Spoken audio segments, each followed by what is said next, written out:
So the contents of the topics that we'll be touching on today will be, first of all, responsibilities of a business owner, the business planning, your mindset as a business owner, your environment, increasing cash flow and reducing expenditure, tax and accounting, liabilities and mitigation, of course, your exit strategy and successes. So, you've joined Source, and what do you need to do now? A lot of franchisees come into the business with the mindset that they are, first of all, they're going to need a website, they're going to need a brand new office, they're going to need to employ staff to delegate their work to, they're going to have to invest in branded goods, employ an account manager, management account, get a branded car, buy lots of office equipment, your branded pens, and also get a landline. Well, the simple answer to that is you don't. What we often see is people fail because they waste money in the startup stage of their business. So what you're doing is basically investing money into all the aforementioned, which is not what you need to do. All you need to do and focus on in starting your business is yourself, a phone, a laptop, and the rest of the stuff comes later on when you begin to scale up the business. What you need to be concentrating on at the moment is upping your income before thinking of your outgoings. Businesses often like to have a fancy mission statement, and these statements are something quite flowery, snappy taglines and mission statements that's going to look amazing for your business. Well, you don't need to do that. You do not need to base your mission statement on what is currently trending, such as conveying your customers that your business cares about your environment, going green and all that sort of stuff. All you need to be focusing on is money. If you're underlying your mission as a business is to make money, so draft your mission statement with your financial goals in mind. Now what you need to be doing is thinking about your responsibilities as a business owner. And you as a business owner are here to lead, you're here to make decisions, you're here to take responsibility, you're going to be accountable and to set goals and to stick to them. And ultimately, you're here to turn profit, you're here to make money. If you fail, it's your fault. And of course, if you succeed, you're responsible. If something goes wrong, or if you or one of your staff members makes a mistake, it's going to be your fault, and you must take responsibility for your actions, consequences for your actions, and you need to resolve those issues. Nobody else is going to be there for you to pass the blame on to. So what we're saying here is you're responsible for all the decisions that you make, whether good or bad. You have an incredible opportunity to create something from nothing in a way that's not possible as an employee. But this also means making decisions yourself, because you can't wait for things to happen or for just someone to tell you what to do. You need to be taking action now.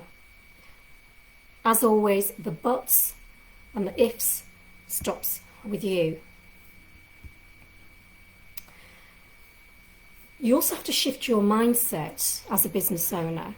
So as an employee or an employer working for an employer, you would be looking to go into the office and running a 9-to-5 job.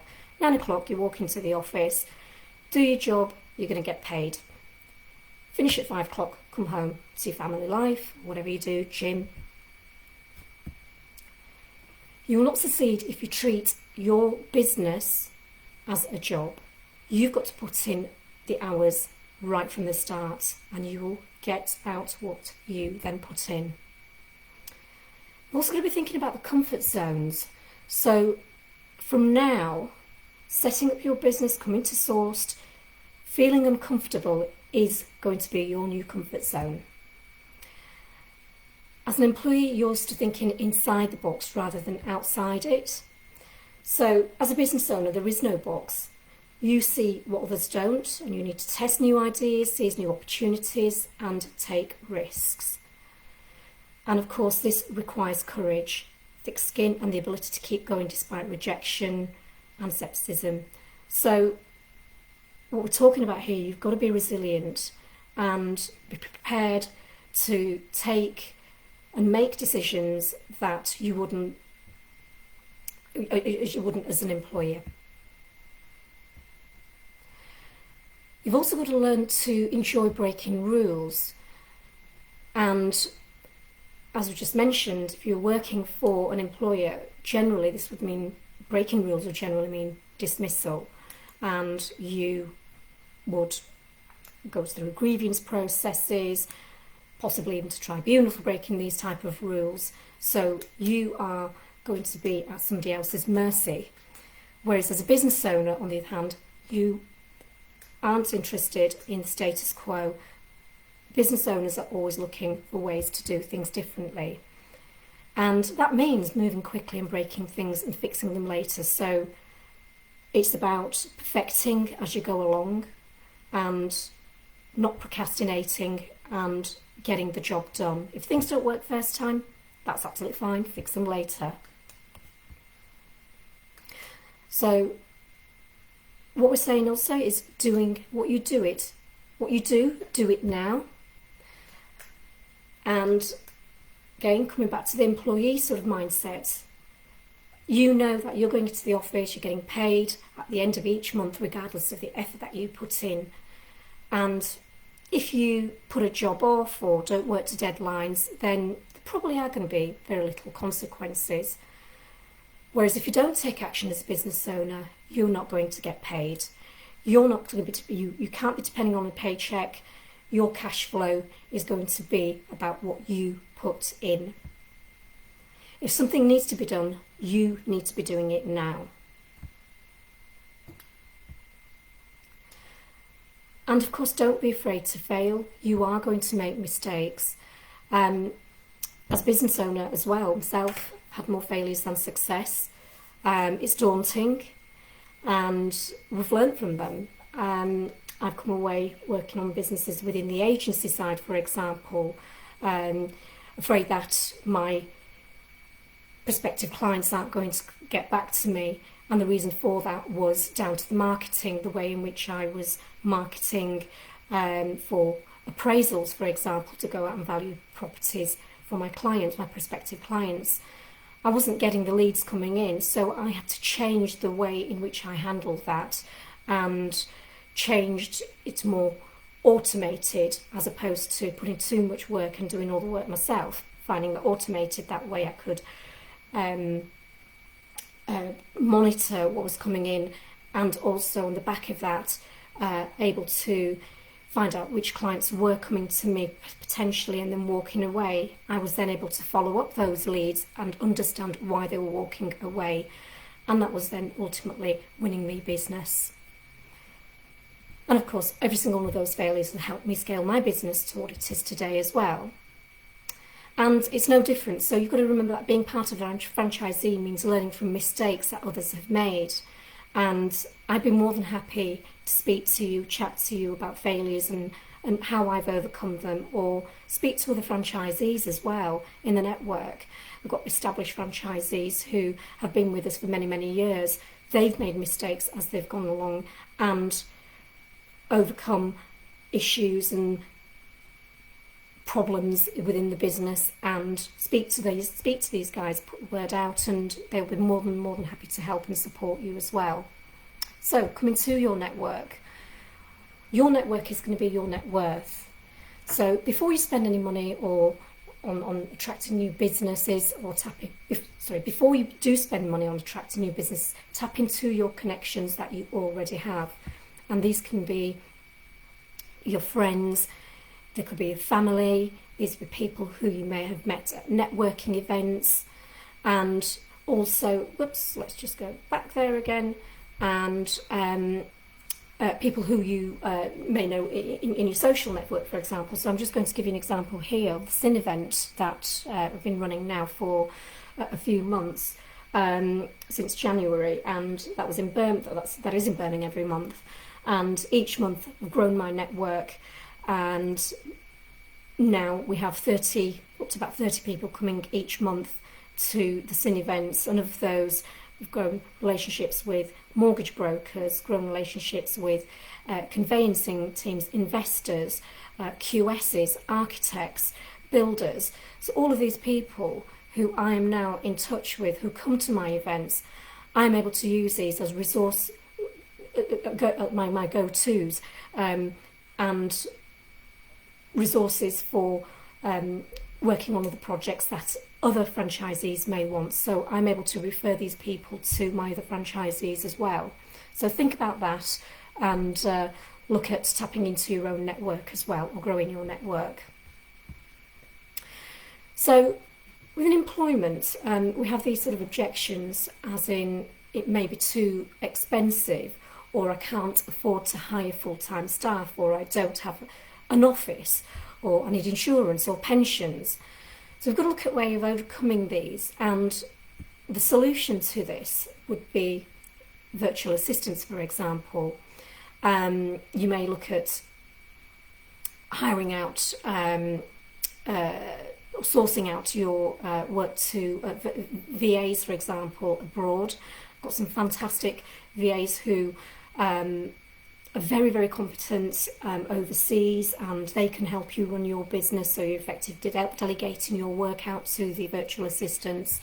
You've also got agency staff as well, and automating. So AI, again, is an absolutely fantastic tool whereby you can automate a lot of your work, whether it be project management, for example. So Asana is another great one, where you can delegate staff to carry out certain tasks, and you can monitor that and see what's at critical level, so you know that work is being carried out and deadlines are being met.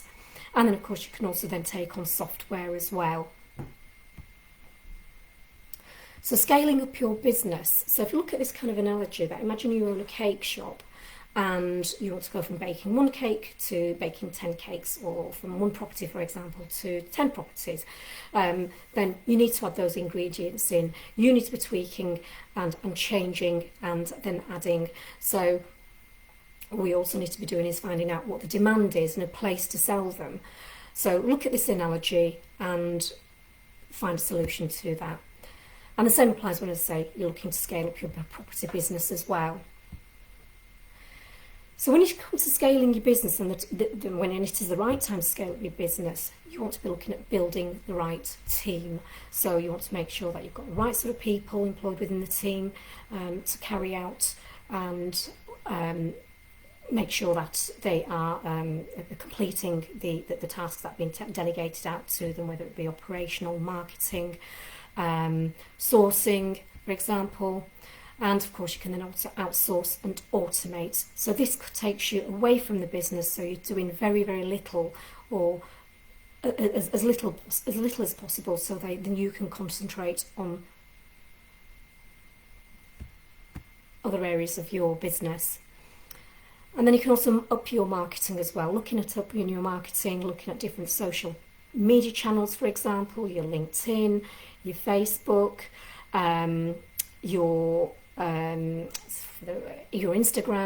So look at different ways of upping your marketing and also ultimately growing your network as well. And by doing all these three things, it will then allow you to reduce your involvement in the business and concentrate on other areas.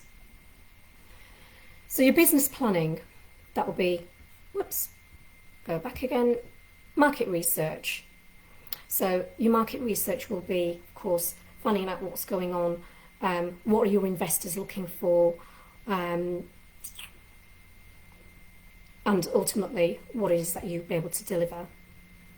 also writing a business plan together. So you need to be setting goals, you need to be setting targets on how you are going to be achieving your goals, and by doing that you will then have a focus and you know exactly how you are going to be bringing in your cash flow. And to do this, speak to your support person, speak to myself, speak to Pete, speak to Shoppy, speak to Rose, and as a team we will be able to help you put your business plan together and understand exactly what your strategies are in order to grow your business and support you in growing your business.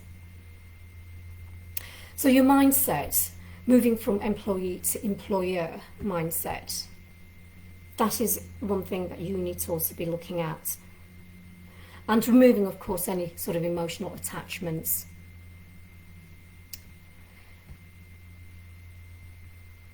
Just go back to that slide again. Your business environment. So your business environment is going to be, of course, how you